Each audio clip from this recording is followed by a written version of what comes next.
Bonjour à tous. Est-ce que ça fonctionne? OK.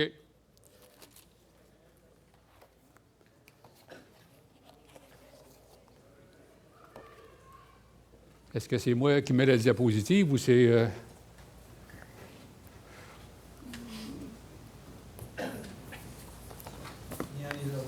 Ni l'un ni l'autre?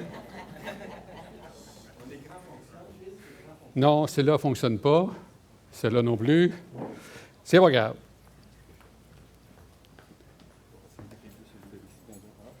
Ben, c'est plus pour vous autres en arrière.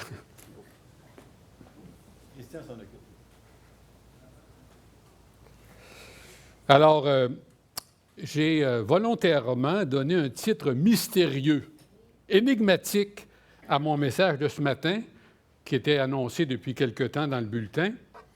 Évidemment, ce n'était pas innocent de ma part. C'était que je voulais aiguiser votre curiosité et titiller votre imagination. Bon, non, moi je l'ai, mais vous ne l'avez pas encore. Bon, enfin, l'homme qui était prêt à partir. Alors, avant d'identifier l'individu dont je veux vous parler, j'aimerais vous dire que les personnages bibliques servent souvent d'exemple, bons ou mauvais, par leur fidélité, par leur désobéissance. Par exemple, quand on lit le livre de Ruth, on aime beaucoup Ruth et Boaz parce que c'est des modèles dans leur attitude et leur comportement bienveillant. Par contre, quand on regarde le comportement d'Ésaü, qui a vendu son droit d'aînesse pour un plat de lentilles, bien, on peut penser que c'est un mauvais exemple. En tout cas, c'est un exemple à ne pas suivre. Et esquisser la biographie d'une personne à partir de ce que la Bible nous en dit peut enrichir, à mon avis, notre vie spirituelle de diverses manières, même si la personne est méprisable et ne mérite pas d'éloge ou d'admiration. Alors, on peut, en regardant la vie d'une personne dans la Bible, on peut apprendre de ses comportements, de ses expériences, de ses décisions, de ses paroles, de ses réussites ou de ses échecs. On peut y trouver un exemple à suivre ou, au contraire, un exemple à éviter, une source de motivation. On peut tirer des leçons de son existence qui peuvent nous aider dans notre propre vie, nous inspirer, nous motiver, nous encourager à relever les défis qui se présentent à nous, qui peut nous aider à persévérer dans la foi et les bonnes œuvres. On peut également, quand on étudie la vie d'une personne dans la Bible, découvrir des idées, des principes, des approches ou des stratégies qui peuvent être adaptées de son contexte au nôtre. On peut être amené à remettre en question notre vision du monde, nos perceptions, nos croyances et nos façons de raisonner. On peut ainsi améliorer notre connaissance de la nature humaine et approfondir notre relation avec Dieu. Tout ça pour justifier ce que je vais vous dire, et je vous invite à tourner avec moi dans l'Évangile de Luc, au chapitre 2. Alors, ce matin, Luc, au chapitre 2, nous allons considérer une dizaine de versets qui nous parlent d'un homme qui était prêt à partir. Sa valise était faite. Luc, chapitre 2, et nous allons lire les versets 25 à 35. Ça nous parle d'un individu qui ne semble appartenir à aucune illustre famille juive. Ça nous parle d'un inconnu. On en parle uniquement dans ce passage-là de la Bible, d'un inconnu d'une condition modeste qui ne semble pas occuper de fonction particulière. Donc, c'est un nobody, c'est quelqu'un comme vous et moi. Luc, chapitre 2, verset 25, nous lisons, puis on va se concentrer sur ces versets-là d'une façon attentive. « Et voici, il y avait à Jérusalem un homme appelé Siméon. Cet homme était juste et pieux, il attendait la consolation d'Israël et l'Esprit Saint était sur lui. Il avait été divinement averti par le Saint-Esprit qu'il ne mourrait point avant d'avoir vu le Christ du Seigneur. Il vint au temple, poussé par l'Esprit, et comme les parents apportaient le petit enfant Jésus pour accomplir à son égard ce qu'ordonnait la loi, il le reçut dans ses bras, bénit Dieu et dit, « Maintenant, Seigneur, tu laisses ton serviteur s'en aller en paix, selon ta parole. Voilà pourquoi je vous ai dit, il était prêt à partir. Car mes yeux ont vu ton salut, salut que tu as préparé devant tous les peuples, lumière pour éclairer les nations et gloire d'Israël, ton peuple. Son père et sa mère étaient dans l'admiration des choses qu'on disait de lui. Siméon les bénit et dit à Marie, sa mère, « Voici cet enfant est destiné à amener la chute et le relèvement de beaucoup en Israël et à devenir un signe qui provoquera la contradiction. Et à toi-même, une épée te percera l'âme afin que les pensées de beaucoup de cœurs soient dévoilées. » Alors, ici, le texte, il faut tout d'abord mentionner que le nom de Siméon signifie « Dieu a entendu ». Et Dieu semble, pas Dieu, mais Siméon semble très âgé, selon ce qu'on peut voir au verset 26. Au verset 26, nous lisons « Il avait été divinement averti par le Saint-Esprit qu'il ne mourrait point avant d'avoir vu le Christ du Seigneur. » Puis au verset 29, « Maintenant, Seigneur, tu laisses ton serviteur s'en aller en paix selon ta parole. » Alors, tout ça a amené les commentateurs, les exégètes, à dire que Siméon était un vieillard, en tout cas selon les critères de l'époque, et même la tradition lui attribue l'âge de 113 ans. Mais c'est une tradition. Ce que j'aimerais vous dire tout d'abord, c'est que Siméon est présenté comme étant un homme qui est juste, au verset 25b. Et on peut se demander comment Luc peut-il dire que cet homme était juste, alors que nous lisons dans Ecclésiaste, « Non, il n'y a sur la terre point d'homme juste qui fasse le bien et qui ne pêche jamais. » Affirmation que l'apôtre Paul reprend dans Romains 3,10 en ces termes, « Il n'y a point de juste, pas même un seul. » Les croyants sont justes, ils sont revêtus d'une justice aux yeux de Dieu, non parce qu'ils seraient justes en nous-mêmes, en soi-même, mais parce que Christ, notre chef de file et notre représentant devant Dieu, est juste et que nous sommes un en lui et que nous partageons sa condition de juste et son acceptation par Dieu. La justice de Christ devient la nôtre. Mais au moment où ces faits-là surviennent, l'œuvre de Jésus à la croix était encore à venir. Jésus n'était qu'un petit bébé. Personne ne pouvait donc être déclaré juste par la foi en Jésus, mort sur la croix, ressuscité à la droite de Dieu. En fait, le terme « juste » que Luc emploie pour qualifier Siméon ne signifie pas que celui-ci était une personne sans péché, mais qu'il faisait ce qui était agréable à Dieu, qu'il vivait selon les normes de Dieu. Luc établit ici, à travers ce mot-là, la rectitude de la conduite de Siméon. Le mot grec que l'on a traduit en français par « juste » décrit une personne droite moralement, une personne qui est droite à cause des actions qu'elle pose, une personne vertueuse, une personne qui aime le bien, qui déteste le mal. Dans l'Ancien Testament, le juste était l'homme attaché à la loi et approuvé de Dieu. Et dans le monde du Nouveau Testament, qui était un monde dominé par la culture grecque, eh bien, ce terme-là référait à un homme qui était droit, honnête, vertueux, correct dans ses relations avec les autres, un citoyen loyal. C'était ça que ça voulait dire dans la civilisation grecque de l'époque. Le terme « juste » est utilisé dans l'Ancien Testament pour qualifier des hommes intègres comme Noé, comme Abraham, comme Job. Mais ces hommes-là n'étaient pas parfaits, puisqu'il est dit à propos de Noé qu'il a bu du vin, qu'il s'est enivré, qu'il s'est mis complètement nu à l'intérieur de sa tente. Abraham était un homme juste, mais il a menti au pharaon d'Égypte à propos de Sarah, sa femme, qu'il a présentée comme sa sœur. Et Job, lui, a reconnu avoir parlé à travers son chapeau. Il dit, oui, j'ai parlé de ce que je ne comprends pas, de ce qui me dépasse et que je ne connaissais pas. Donc, c'était des hommes justes, mais ça ne veut pas dire que c'était des hommes parfaits d'un point de vue moral ou sans péché. Ici, je pense que Luc veut nous faire savoir que Siméon était un croyant qui faisait confiance au Seigneur. Il était attaché aux voies et aux commandements de Dieu. Un homme dont Dieu approuvait la conduite. Et c'est intéressant parce que Luc a aussi accolé cet adjectif de juste aux parents de Jean-Baptiste. Il nous est dit à propos des parents de Jean-Baptiste, tous deux étaient justes devant Dieu, observant d'une manière irréprochable tous les commandements et toutes les ordonnances du Seigneur. Donc, tout comme le couple formé par Zacharie et Élisabeth, Siméon n'obéissait pas machinalement aux lois divines. Son attitude extérieure était confirmée par son obéissance intérieure.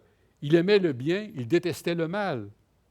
Contrairement aux chefs religieux que Jésus traitera plus tard d'hypocrites, Siméon, lui, ne l'était pas. Il n'était pas sans péché, mais il observait les commandements de Dieu avec fidélité, avec sincérité. Il fut appelé juste par Luc parce qu'il craignait Dieu. C'était une obéissance du cœur. Luc nous dit également que c'était un homme pieux. Au verset 25, il faut savoir qu'au moment où Jésus est né, la situation politique et religieuse du peuple juif était désastreuse. Le territoire d'Israël avait été conquis par les Romains en l'an 63 avant Jésus-Christ. Et les Romains occupaient depuis ce temps le territoire de la Palestine et leur armée était omniprésente. Hérode le Grand, vous vous souvenez de lui, gouvernait la Judée avec cruauté. Il avait fait exécuter 45 membres du Sanhédrin pour consolider son pouvoir. Vous vous rappelez qu'il avait fait massacrer tous les enfants de 2 ans ou moins qui étaient à Bethléem et dans son territoire. On voit ça dans Matthieu, chapitre 2, verset 16, pour se débarrasser d'un éventuel rival dangereux, le roi des Juifs. Les scribes et les pharisiens avaient réduit la religion des rites extérieurs. Les Sadducéens étaient des leaders qui ne croyaient pas à l'au-delà. C'était des gens aussi qui ne croyaient pas à la résurrection des morts, ils ne croyaient pas à un jugement après la mort. Donc, le contexte politique et religieux, au moment où ces événements-là surviennent, était désastreux. Alors, le fait que Luc ajoute que Siméon était un homme pieux nous révèle que même au moment de ces ténèbres-là, même au moment du désespoir, qu'il y avait toujours des gens qui étaient de fervents disciples. Le mot grec qu'on a traduit en français par pieux décrit une personne qui éprouve un sentiment de grand respect pour Dieu, un observateur attentif et consciencieux de la loi. Il réfère à une attitude précautionneuse, à la crainte, en particulier la crainte de Dieu. Il décrit ceux dont la vie se caractérise par un culte sincère envers Dieu. Et dans d'autres versions, au lieu d'utiliser l'adjectif pieux, on a utilisé l'adjectif zélé. Siméon était un homme zélé. Dans une autre version, on dit que c'est un homme fervent. Dans une autre version, on dit que c'est un homme fidèle. Et dans la Nouvelle Français courant, on a traduit par « il honorait Dieu », au lieu de dire qu'il était pieux. Alors, comme Ananias, cet homme de Damas que Dieu a envoyé vers Paul lors de sa conversion, Siméon était un homme pieux selon la loi, c'est-à-dire qu'il était soucieux de ses devoirs religieux et qu'il était animé du désir de plaire à Dieu et de lui faire honneur en toutes choses. Sa vie spirituelle était en accord avec les standards divins. C'est intéressant de souligner cela. Luc, au début de son évangile, nous dit dans Luc chapitre 1 au verset 3 qu'avant de rédiger son évangile, il a fait des recherches minutieuses. Il a recueilli des informations précises sur tous les événements entourant Jésus. Il dit qu'il les a vérifiés soigneusement. Puis là, il dit à Théophile, « Je vais t'exposer le fruit de mes recherches. » Alors, au terme de son travail de détective, Luc en arrive à la conclusion que Siméon est connu et reconnu comme un homme juste et pieux. Entre vous, puis moi, puis la boîte à bois, c'est pas banal, c'est pas anodin. Siméon jouissait d'une excellente réputation dans son milieu. Il était animé d'une foi et d'une piété vivante. Ses paroles et ses actions ne contredisaient pas sa foi. Luc nous dit aussi que Siméon était un homme qui attendait à la fin du verset 25. Il attendait, nous dit Luc. Le verbe grec que Luc emploie signifie attendre avec confiance, attendre avec patience. La piété de Siméon était orientée vers l'avenir. Voilà une attitude qui, à mon avis, en dit long sur Siméon. Je l'imagine comme une sentinelle, éveillée, fébrile, alerte, impatiente, excitée. Dans une version, il est dit qu'il attendait avec impatience. Dans une autre, nous lisons qu'il attendait avec vigilance. Il est souvent difficile pour les enfants, la veille de Noël, d'attendre le lendemain pour découvrir les cadeaux qu'ils vont recevoir. Et il est souvent plus ardu d'attendre que de travailler. L'attente est, je pense, l'une des disciplines les plus difficiles de la vie. Pourtant, la véritable foi, c'est attendre la réalisation des desseins de Dieu au jour fixé par lui. Alors, il y avait une ferme espérance qui animait Siméon. Et cette ferme espérance-là était la conséquence de son amour pour Dieu. Son espérance était vivante, était énergique, au point que c'était une certitude pour lui. Et qu'est-ce qu'il attendait? Le texte nous dit qu'il attendait la consolation d'Israël. Le mot grec qu'on a traduit en français par consolation signifie consolation, exhortation, encouragement.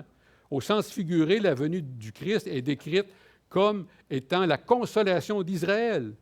Et vous savez, consolateur était un des titres donnés au Messie.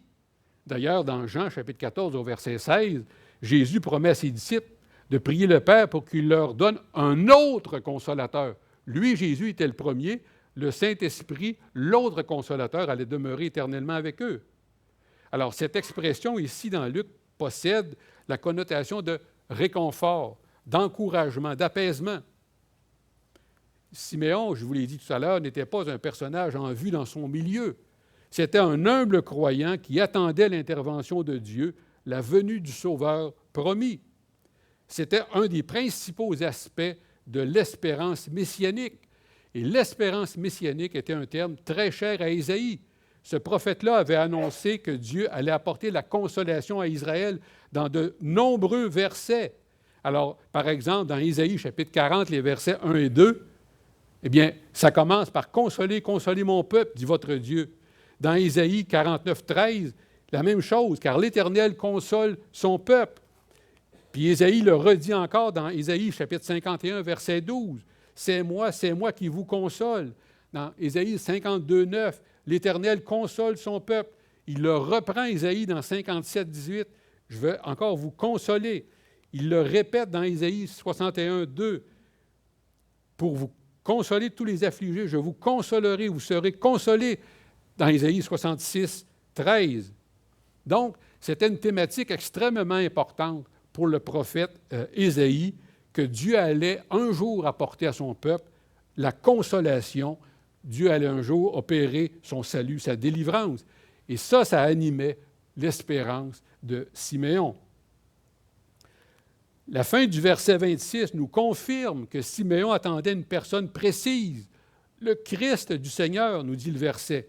Et dans d'autres versions, dans la version Pierre de Beaumont, nous lisons « Il attendait avec amour le Messie promis pour la consolation d'Israël. » Dans la version Parole vivante, « Il vivait dans l'attente de celui qui devait sauver Israël. » Dans la version Sommaire, « Il vivait dans l'attente de la consolation d'Israël. » La Nouvelle Français courant dit « Il attendait celui qui devait sauver Israël. » Et finalement, dans le livre, « Il vivait dans l'attente de la venue du Seigneur. » Il y avait probablement à l'époque beaucoup de gens qui regardaient Siméon comme un vieux monsieur inutile, dépassé. Mais le Saint-Esprit avait donné à Siméon un emploi irremplaçable en l'appelant à une vocation d'attente, d'intercession et de joie jubilante. Siméon est un surprenant témoin de l'étonnante vertu d'espérance.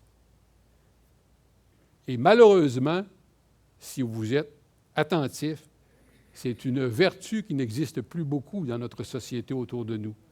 La vertu de l'espérance. Les gens sont désespérés, angoissés, désabusés. Il n'y en a pas beaucoup dans notre société. cette vertu d'espérance. Certains attendent le Père Noël, d'autres la semaine des 4 jeudis. Il y en a qui mettent toute leur confiance dans des choses sans intérêt et dans des promesses qui, depuis que le monde est monde, n'engendrent que des désillusions. Les Juifs détestaient l'occupant romain. Les Juifs étaient convaincus que le Messie promis viendrait les délivrer de ses oppresseurs païens, restaurer leur souveraineté territoriale et les bénédictions nationales promises par Dieu dans les alliances conclues avec Abraham et David.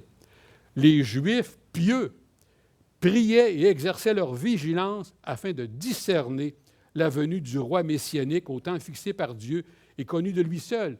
Et Luc, dans son évangile, nous dit que Marie, Zacharie, le père de Jean-Baptiste, Siméon attendaient ce Messie-là. Et à la fin de Luc, chapitre 2, qu'on regarde, à la fin du verset 38, dans la version Colombe, il nous est dit que la vieille prophétesse Anne, dans le temple, au moment où Jésus y est présenté, parlait de Jésus à tous ceux qui attendaient la rédemption de Jérusalem. Luc, chapitre 2, verset 38, selon la version Colombe. Anne parlait de Jésus à tous ceux qui attendaient la rédemption de Jérusalem. Siméon, donc, vivait d'un espoir patient dans un monde où la souffrance était devenue un mode de vie. Et on peut se demander sur quoi reposait l'espérance de Siméon. Qu'est-ce qui avait suscité cette espérance-là? Comment cette espérance-là était-elle nourrie chez Siméon? Eh bien, je pense que la seule réponse qui s'impose, c'est que Siméon connaissait l'Ancien Testament. Siméon avait lu l'Ancien Testament, il l'avait étudié, et il avait saisi par la foi les promesses de délivrance que Dieu y avait faites et que j'ai évoquées rapidement d'après Ésaïe. L'attente de Siméon était animée par son assurance que Dieu allait tenir ses promesses. Sa foi était fondée sur les Écritures, point final. Luc nous dit aussi que Siméon était un homme habité par l'Esprit Saint. Alors, à la fin du verset 25, Luc ajoute que l'Esprit Saint était sur lui. Dans plusieurs versions, on lit « le Saint-Esprit reposait sur lui ». Comme mon veston repose sur moi, l'Esprit reposait sur Siméon.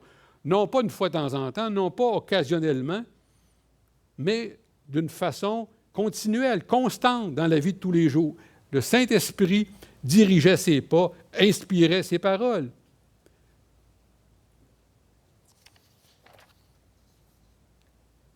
Et on ne sait pas comment il avait été divinement averti par le Saint-Esprit, parce que c'est ce que Luc nous dit au verset 26, qu'il avait été divinement averti par le Saint-Esprit. On ne sait pas comment ça s'est passé. Il n'y a pas eu pas de téléphone, il n'y a pas eu de courriel du Saint-Esprit, mais il avait été divinement averti par le Saint-Esprit.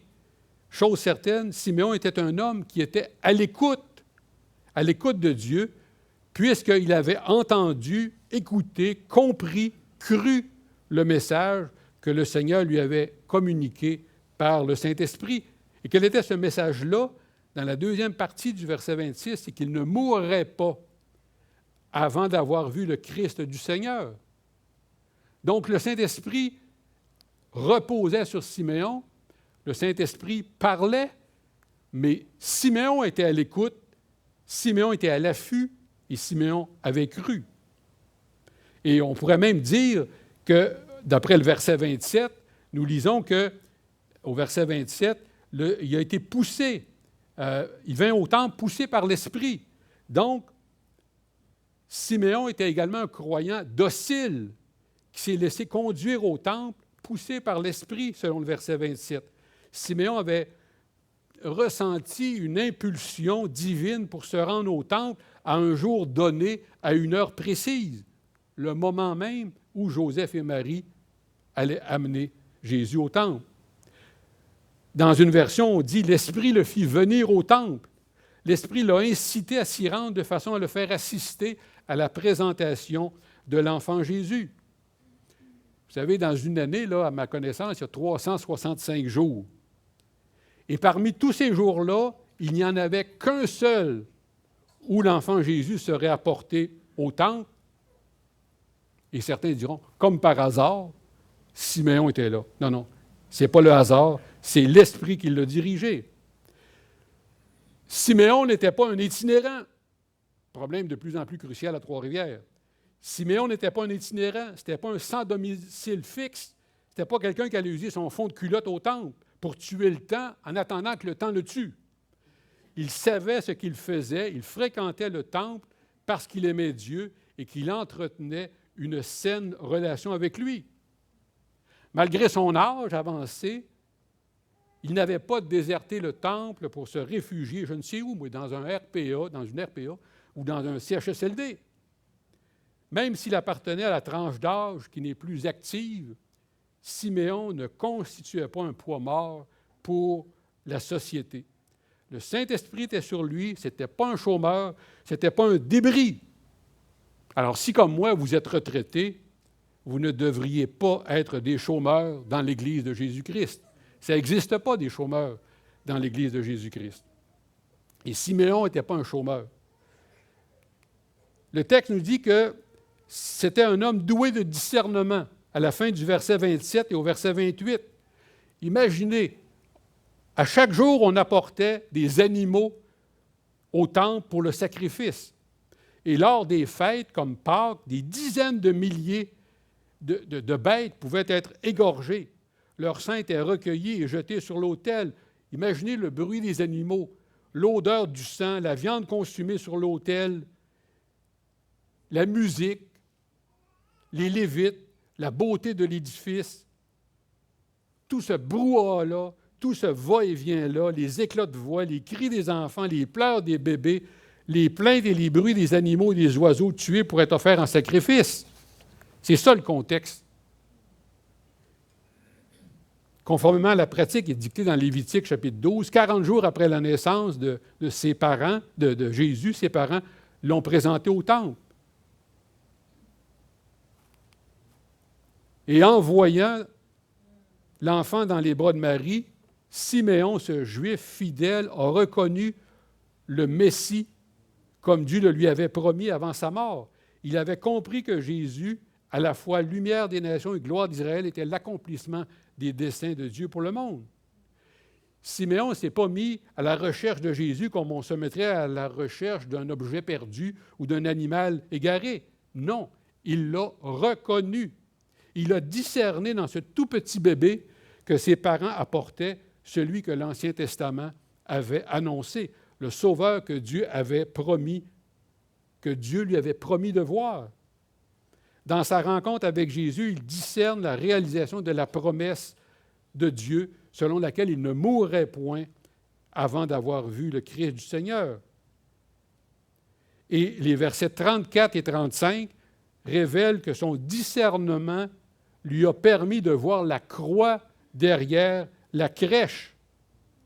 Siméon n'a pas pris Jésus comme on se saisit d'une pomme. Il l'a recueilli dans ses bras. Lorsque des parents tiennent un enfant premier-né dans leurs bras, j'imagine qu'ils ne le confient pas au premier venu. Mais ici, Joseph et Marie ont su que Siméon était plus qu'un simple vieillard qui passait par là. Il se dégageait de Siméon quelque chose qui leur a inspiré confiance et qui les a amenés à confier l'enfant Jésus à Siméon. Bien, il faut dire que Siméon était connu à Jérusalem comme un homme juste et pieux. C'est rassurant. Et à travers cette agitation-là, le vieillard Siméon était capable de discerner que le petit bébé que Marie tenait contre elle était la consolation d'Israël, le Christ du Seigneur, le salut préparé devant tous les peuples, la lumière pour éclairer les nations, la gloire d'Israël.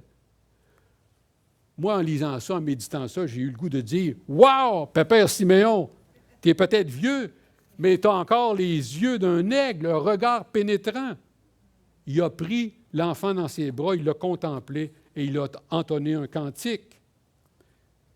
Sixièmement, Siméon est présenté comme un homme de foi qui chante les louanges de Dieu dans les versets 29 et 30. Pouvez-vous vous imaginer l'ampleur de l'émotion de Siméon au moment où il se rendit compte que les promesses de Dieu étaient en train de s'accomplir, que le salut était venu en Israël et que lui, Siméon, le tenait dans ses bras, le salut d'Israël, en la personne de cet enfant-là. Alors, Siméon est débordant de joie et de reconnaissance. Il bénit Dieu, nous dit le texte. Il a entonné un hymne de louange qui exalte Dieu, dans laquelle il lui rend grâce. Il lui rend grâce de pouvoir mourir en paix. Il lui rend grâce d'expérimenter cette paix à travers la personne du Sauveur qu'il voit en conformité avec la promesse qui lui avait été faite.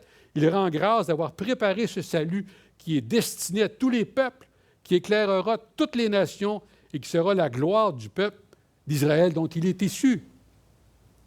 Siméon a tenu dans ses bras un enfant âgé de quelques semaines et par la foi, il a su et cru qu'il avait entre les mains l'instrument du salut de Dieu, le moyen préparé et choisi par Dieu pour le salut.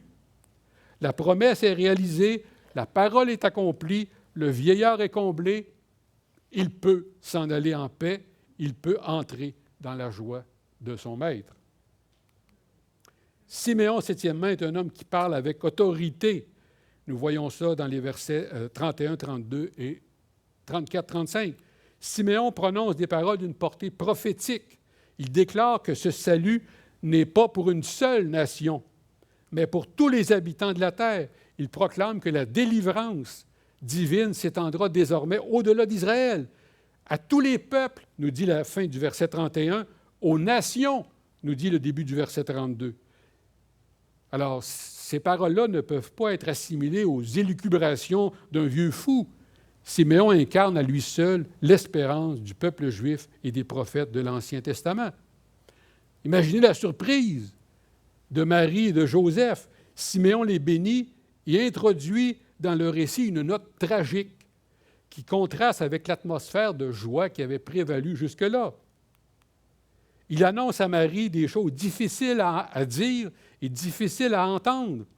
La future mission de Jésus sera marquée par de douloureux contrastes. D'une part, la chute et le relèvement de beaucoup, 34b, et un signe qui provoquera la contradiction, 34c. Face à Jésus, pas de neutralité possible. D'autre part, son âme de mère sera transpercée alors que les pensées de beaucoup seront dévoilées, verset 35. Alors, le vieillard Siméon prévient que la venue de Dieu dans le monde à travers Jésus provoquera la chute et le relèvement et ce sera un signe qui provoquera la contradiction. J'aimerais aussi, huitièmement, vous souligner que Siméon était un homme qui était le serviteur du Seigneur. On voit au début du verset 29, Siméon se décrit lui-même comme étant le serviteur du Seigneur. Le mot grec que l'on a traduit en français par Seigneur veut dire maître souverain.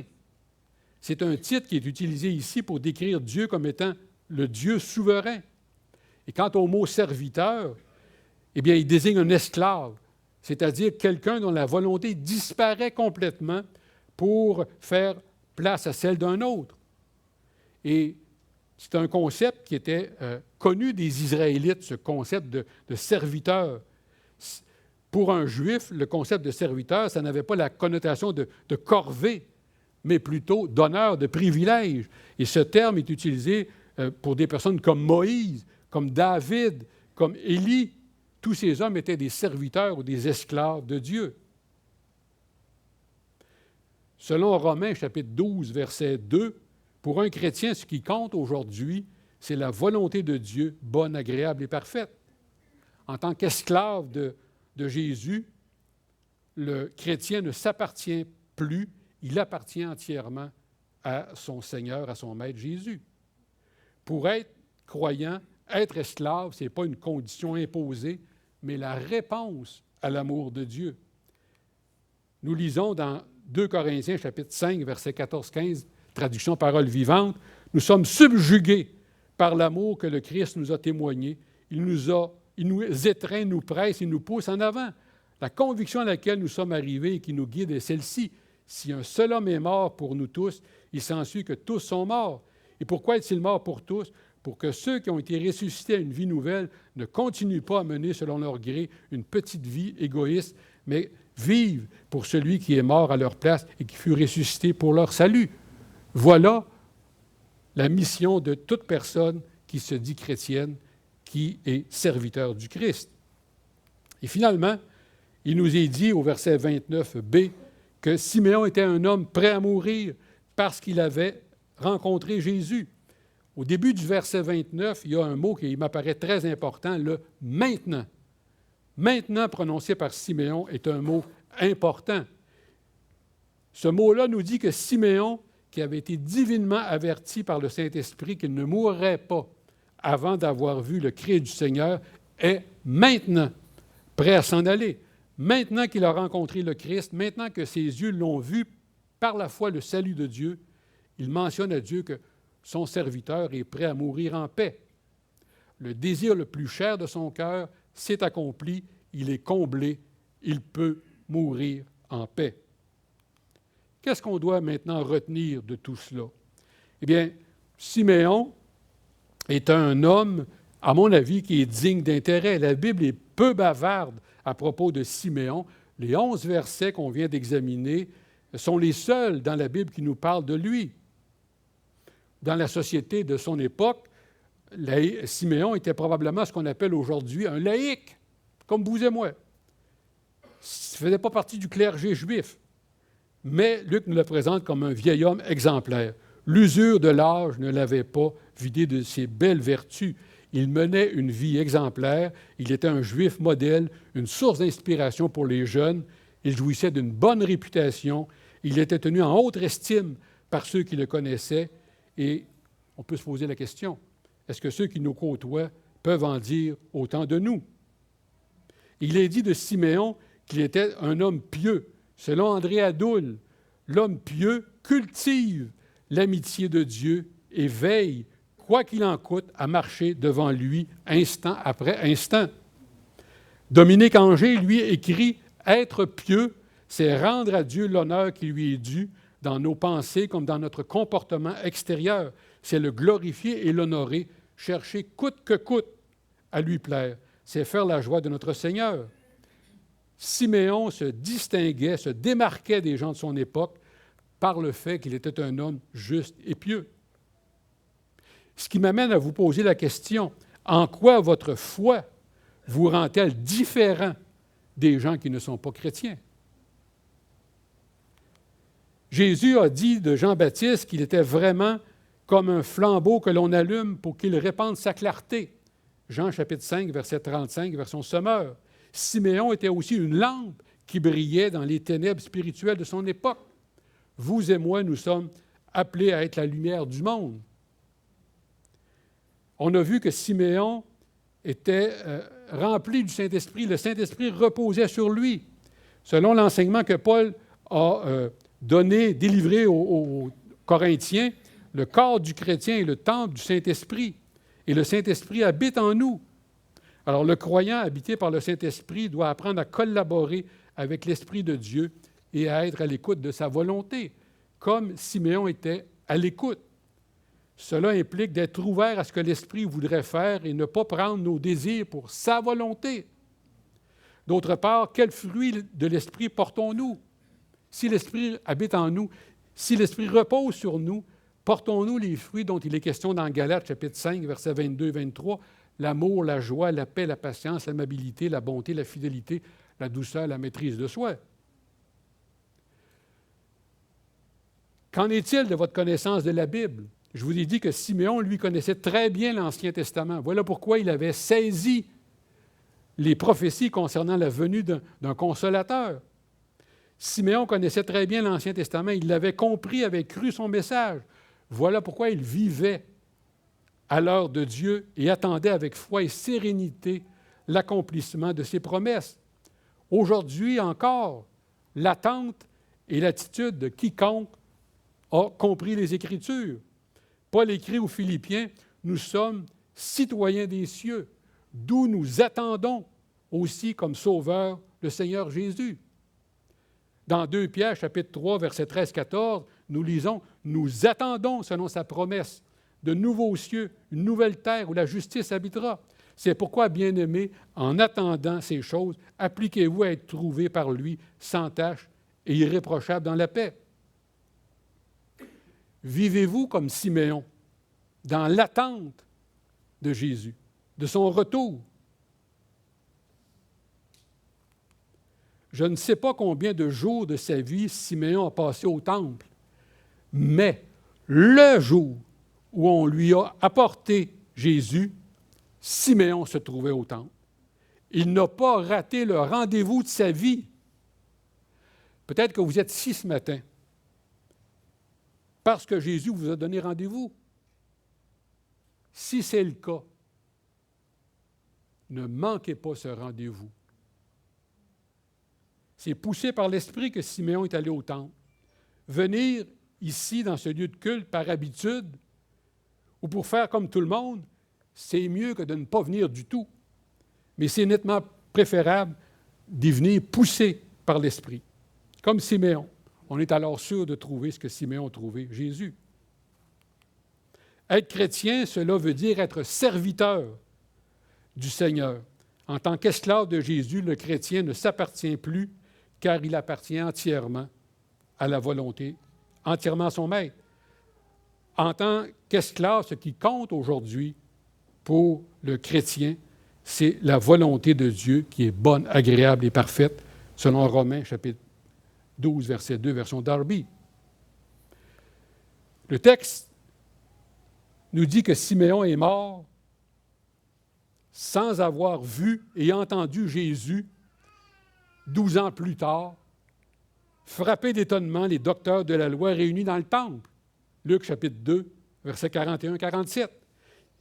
Siméon n'était pas au Jourdain quand Jean le Baptiste, un autre qui attendait le Messie, a immergé Jésus. Siméon n'a jamais entendu Jésus annoncer la bonne nouvelle. Siméon n'a pas su que Pierre, Jacques et Jean l'avaient vu transfiguré. Siméon n'a pas constaté que le tombeau était vide. Siméon n'était pas là quand, portes et fenêtres fermées, Jésus est apparu pour rejoindre ses disciples. Nous non plus, au 21e siècle, nous non plus, on n'a pas vu Jésus enfant, on n'a pas vu Jésus baptisé, on n'a pas vu Jésus transfiguré, on n'a pas vu Jésus crucifié, on n'a pas vu Jésus relevé des morts. Notre situation n'est pas tellement différente de celle de Siméon. Siméon a cru en Jésus comme nous, par la foi. Avant le ministère et la croix de Jésus, Siméon a été animé par l'espérance. Sommes-nous, nous aussi, habités par le désir que se réalise notre bienheureuse espérance, la révélation de la gloire de Jésus, notre grand Dieu et Sauveur. Tite, chapitre 2, verset 13, version sommaire. Quel est le désir le plus cher de votre cœur? Quelle est la chose la plus importante que vous espérez voir un jour se réaliser? Siméon avait un désir très cher à son cœur, un désir qui surpassait tout le reste. Il désirait ardemment voir un jour le Christ du Seigneur, le Messie de l'Éternel. Ce désir était toute sa vie. Face à la mort, Siméon pouvait jeter sur sa vie passée un regard reconnaissant. Il est mort en paix, selon ce qu'on peut voir au verset 29. Pourquoi?